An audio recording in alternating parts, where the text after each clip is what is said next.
If you're pregnant, you and your baby could get seriously ill if you're not vaccinated against COVID-19 and flu. You can have both jabs at the same time and at any stage of your pregnancy. They'll protect you both now and for the first few months after your child is born.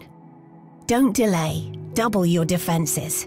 Get vaccinated, get protected. Go to nhs.uk to find out more. This is Our People podcast, telling the stories behind South Tyneside and Sunderland NHS Foundation Trust.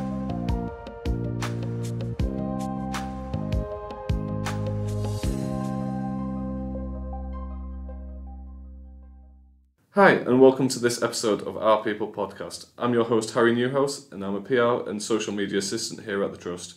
On this week's episode, I have the pleasure of speaking to Workstream Lead for the Path to Excellence, Claire Skaife. Welcome to the podcast, Claire. Hi, Harry, and everyone listening. So, Claire, could you tell us a bit about your role as Workstream Lead for the Path to Excellence programme? And for those listening who may not have heard about it, could you explain what the Path to Excellence programme is? Yes, so the Path to Excellence programme is a major strategic change programme across South Tyneside and Sunderland hospitals, reviewing and redesigning our services to ensure they are suitable in the longer term. We are currently in phase 2 of the programme, looking at transformation of trauma and orthopaedics and general surgery services.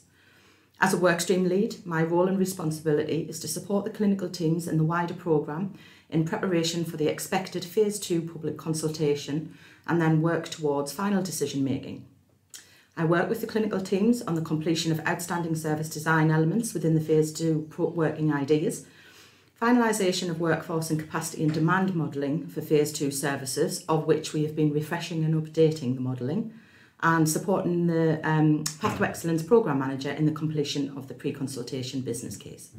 Brilliant. And last week we spoke to Claire Campbell, who is a care coordinator for the Northern Neonatal Network. She described what the network is and the amazing work her and her team are doing.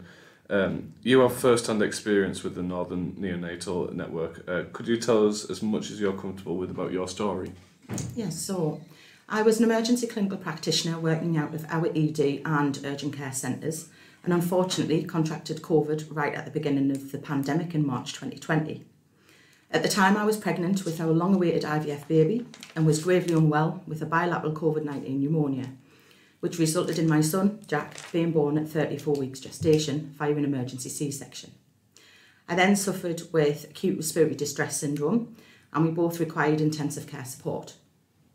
We as a family cannot thank every member of STSFT and my #ED family for all of the care that was provided to us as a family, including my husband, who was self-isolating at home as he also had COVID. Your care, support and camaraderie in such unprecedented times was truly exceptional and of which I will never forget, so thank you. As you can probably appreciate, after such a traumatic experience, I required a lot of support from the Trust's Post-COVID Assessment and Management Service, or PCAMS, the Perinatal Mental Health Services and Leo's Charity Trust. Despite all of this, I became a member of the Northern Neonatal Network's Parent Advisory Group to be a voice for parent experiences in driving positive change for the future. How are you and your son now? Yes, so we are both doing well. We're both here and alive to tell the tale.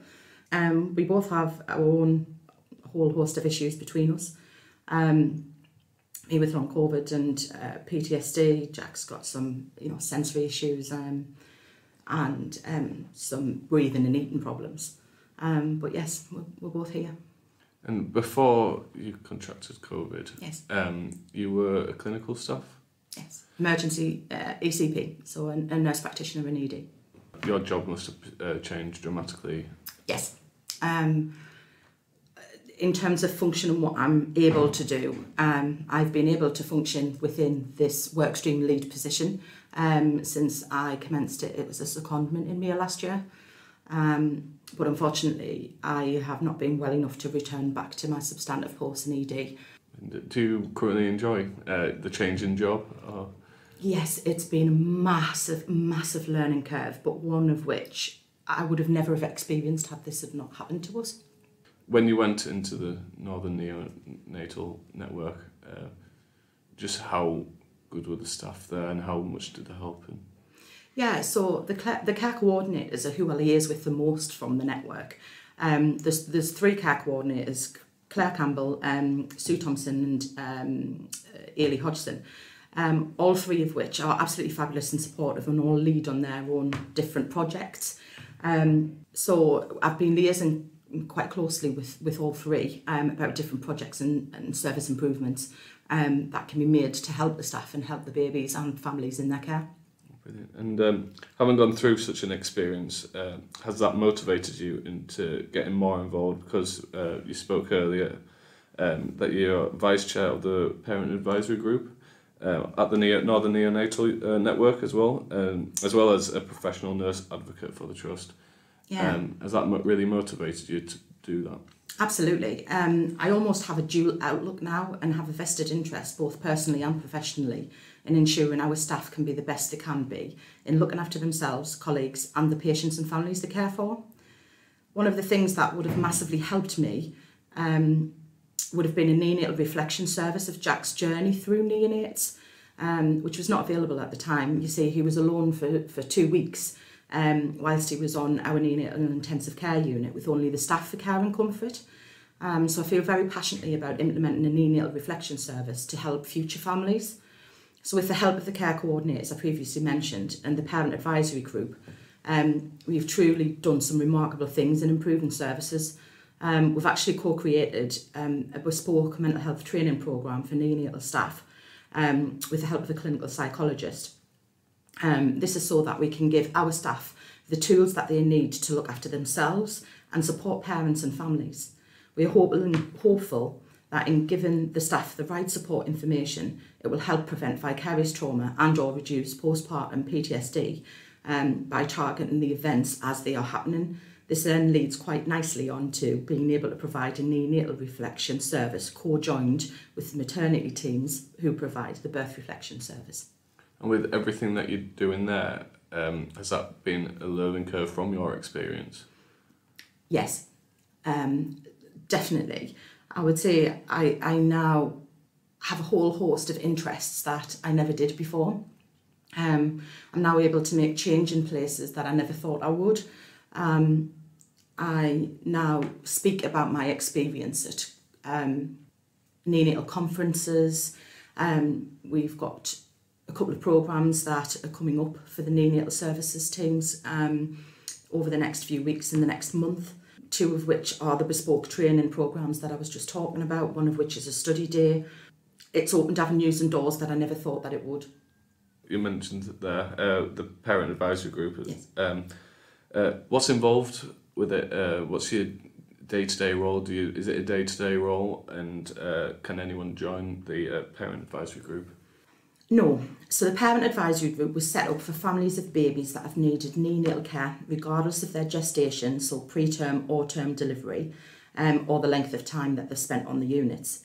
At the moment, we're a group of white women mostly. We have a dad in the group now, and we are hoping to enlist more dads and become more diverse and equitable for all neonatal experiences. We all work on different projects. So the chair of the PAG, who was just about to go on maternity leave, she champions FICare, and that is, it encompasses everything to do with the care of your baby on the unit, as well as integrating the family as being partners in care. So not the doctor or the nurse or whoever's taking care of your baby, you are a partner in your care, in your baby's care. So you feel like you have a place and your opinion is warranted. So things like trying to attend ward rounds for family members, for medical and nursing staff to understand, to ask the parents how their child has been, how they are behaving, or how poorly they've been overnight, or if they didn't see an improvement from them, and seeing the parents as being equal. And you mentioned there that you wanted dads to get involved. Absolutely. With your experience, 'cause obviously your husband contracted COVID. Yes. At the same time, but with you being in hospital, Mm-hmm. and obviously your son not being in the neonatal unit, Mm-hmm. it must have affected him as well as you as well. Yeah, definitely. I think there's this as a man, you've almost got to have broad shoulders. You've almost got to take on the world. It's okay to say that you're not okay. It's okay to say that you're struggling with any point of this. My husband received some of the worst news at home alone with no family. Not even his own mum or dad could come and comfort him. Being told that, his newborn baby being born without him even being present or in the room. Not even knowing what sex the baby was, because we didn't find out. We wanted it to be a surprise, and I wanted him to tell me that. Kind of also, he was told that our baby was intubated and ventilated, and then during the night I became unwell with acute respiratory distress syndrome, and he received another phone call at 4 o'clock in the morning, early hours of the morning, to say that I was gravely unwell and I'd been taken back to intensive care. And I wasn't ventilated yet, but they didn't know how that was going to go, and they didn't know if I was going to become ventilated. So he was alone hearing all of that information, and he has not once really reached out to kind of give his experiences or reach out for any extra help services or support, despite the amount of support that we did get afterwards. And I think that's just part of that male mentality of having a stiff upper lip. And with these situations, I don't think you need to have that. You can be as open and as honest as you like. You can share your journey. You don't have to share your journey. We're hoping to diversify the PAG in terms of, we'll have a core PAG that will be those that are actively involved in changing projects or giving their experience, and then we'll have a more wider PAG that'll be of families that want to dip in and out of the PAG who have got more busy life commitments. So if that's a dad that feels a little bit uncomfortable, or a mum that feels a little bit uncomfortable in coming forward and coming into the PAG, please don't. Please come and speak with us. We are a nice bunch, and we can help provide as much support as we can. If there's something you want to change, if there's something you would like done better on the units, then approach us. Get in touch with the care coordinators, get in touch with me, I don't mind. And we can try and drive change forward together. And it's always important to just let them know that the door's always open. Absolutely. What do you have to do as a professional nurse advocate for the Trust? Yeah, so STSFT nurses, I want to tell you that I can support you by facilitating clinical restorative supervision sessions.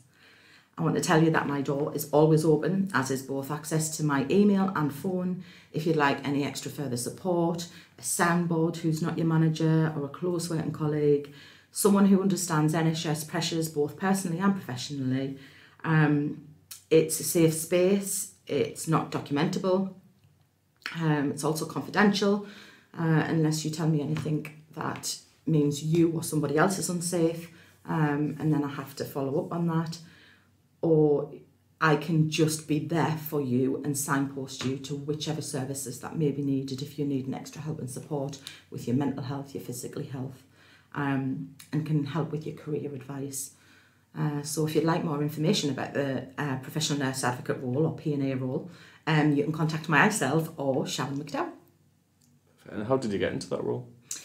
So I kind of have been in a career crossroads. So since I have returned back to the Trust after maternity leave and sick leave, I haven't really known where my career direction has been going. I've been in a career crossroads, and it was an opportunity that presented itself last year when it was just before I was due to head into the secondment role, where it became available, and I was in a position where I could accept the course and take the course and move forward for it.